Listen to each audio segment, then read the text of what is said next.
بسم اللہ الرحمن الرحیم۔ صرف 5 منٹ کا مدرسہ قرآن و حدیث کی روشنی میں 268واں دن 28 رمضان المبارک۔ نمبر 1، اسلامی تاریخ۔ اسلام میں پہلا حج۔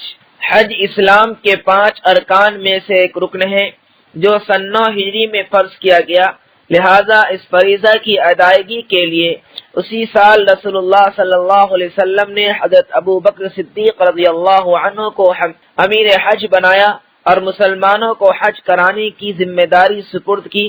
حضرت ابو بکر صدیق رضی اللہ عنہ کے ساتھ مدینہ سے 300 آدمیوں کا قافلہ حج کے لیے روانہ ہوا۔ اس کے بعد رسول اللہ صلی اللہ علیہ وسلم کے حکم سے حضرت علی رضی اللہ عنہ بھی روانہ ہوئے اور قربانی کے روز جب سب لوگ مینا میں جمع تھے، اعلان فرمایا جنت میں کوئی کافر داخل نہیں ہوگا اور اس سال کے بعد کوئی مشرک حج نہیں کر سکتا اور کوئی شخص جاہلی رسم کے مطابق ننگا ہو کر طواف نہیں کر سکتا۔ اسلام میں یہ پہلا فرض حج تھا جس کے امیر حضرت ابو بکر صدیق رضی اللہ عنہ اور خطیب حضرت علی رضی اللہ عنہ تھے۔ نمبر 2، حضور صلی اللہ علیہ وسلم کا معجزہ۔ درخت کا محمد صلی اللہ علیہ وسلم کی گواہی دینا۔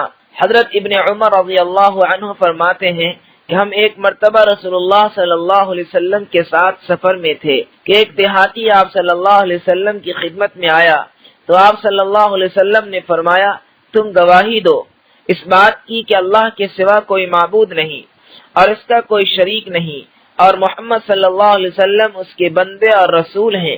تو وہ کہنے لگا تمہاری اس بات پر گواہ کون ہے؟ رسول اللہ صلی اللہ علیہ وسلم نے فرمایا سلم کا درخت۔ وہ درخت میدان کے کنارے پر تھا۔ جب رسول اللہ صلی اللہ علیہ وسلم نے اس کو بلایا تو وہ زمین کو چیرتا ہوا آپ صلی اللہ علیہ وسلم کے سامنے آ کر کھڑا ہو گیا۔ رسول اللہ صلی اللہ علیہ وسلم نے اس سے 3 مرتبہ گواہی چاہی، اس نے 3 مرتبہ گواہی دی کہ آپ صلی اللہ علیہ وسلم سچے رسول ہیں، پھر وہ اپنی جگہ چلا گیا۔ نمبر 3، ایک فرض کے بارے میں بغیر کسی عذر کے نماز قضا کرنا۔ رسول اللہ صلی اللہ علیہ وسلم نے فرمایا جو شخص 2 نمازوں کو بغیر کسی عذر کے ایک وقت میں پڑھے وہ کبیرہ گناہوں کے دروازوں میں سے ایک دروازہ پر پہنچ گیا۔ نمبر 4، ایک سنت کے بارے میں فقیری اور کفر سے پناہ مانگنے کی دعا۔ رسول اللہ صلی اللہ علیہ وسلم اس دعا کو پڑھ کر کفر اور فقر سے پناہ مانگتے۔ اللہم انی اعوذ بک من الکفر والفقر وعذاب القبر۔ ترجمہ، اے اللہ میں کفر، فقر و فاقہ اور قبر کے عذاب سے تیری پناہ چاہتا ہوں۔ نمبر 5، ایک اہم عمل کی فضیلت، عید کی رات عبادت کرنا۔ رسول اللہ صلی اللہ علیہ وسلم نے فرمایا جو شخص عید الفطر اور عید الاضحیٰ کی دونوں راتوں کو جاگ کر اللہ تعالیٰ کی عبادت کرے گا تو قیامت کے دن اس کا دل زندہ رہے گا کہ جس دن لوگوں کے دل مردہ ہو جائیں گے۔ فائدہ، عید الفطر کی رات اللہ تعالیٰ کی عبادت اور پورے رمضان کا انعام لینے کی رات ہے، اس لیے اس رات میں آتش بازی اور پٹاخے وغیرہ سے پرہیز کرنا چاہیے جو کہ غیروں کا کام ہے۔ نمبر 6، ایک گناہ کے بارے میں نماز میں سستی کرنا۔ قرآن میں اللہ تعالیٰ فرماتا ہے ایسے نمازیوں کے لیے بڑی خرابی ہے جو اپنی نمازوں کی طرف سے غفلت و سستی برتتے ہیں، جو صرف ریاکاری کرتے ہیں۔ نمبر 7، دنیا کے بارے میں مال و دولت آزمائش کی چیزیں ہیں۔ قرآن میں اللہ تعالیٰ فرماتا ہے جب اللہ تعالیٰ انسان کو آزماتا ہے تو ظاہراً مال و دولت دے کر اس کا اکرام کرتا ہے تو وہ بطور فخر کہنے لگتا ہے کہ میرے رب نے میری قدرت بڑھا دی، میرے رب نے میری قدر بڑھا دی، حالانکہ یہ اس کی طرف سے اس کی آزمائش کا ذریعہ ہے۔ نمبر 8، آخرت کے بارے میں قیامت میں 3 قسم کے لوگ۔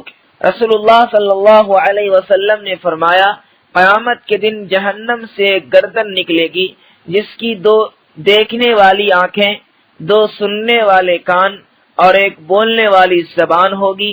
وہ کہے گی 3 قسم کے لوگ میرے سپرد کیے گئے ہیں۔ نمبر 1، ہر مغرور حق جان کر روگردانی کرنے والا۔ نمبر 2، اللہ کے ساتھ کسی اور کو خدا سمجھ کر پکارنے والا۔ نمبر 3 تصویر بنانے والا۔ نمبر 9 طب نبوی سے علاج، ہر قسم کے درد کا علاج۔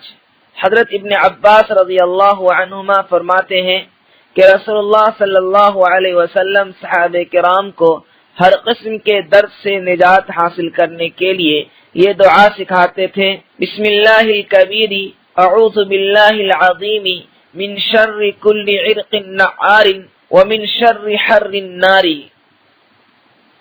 نمبر 10 نبی صلی اللہ علیہ وسلم کی نصیحت۔ رسول اللہ صلی اللہ علیہ وسلم نے فرمایا، اے علی 3 کام وہ ہیں جن میں تاخیر نہ کرو۔ نمبر 1 نماز جب اس کا وقت آ جائے۔ نمبر 2 جنازہ جب تیار ہو جائے۔ نمبر 3 بے شوہر والی عورت کا نکاح جب اس کے لیے کوئی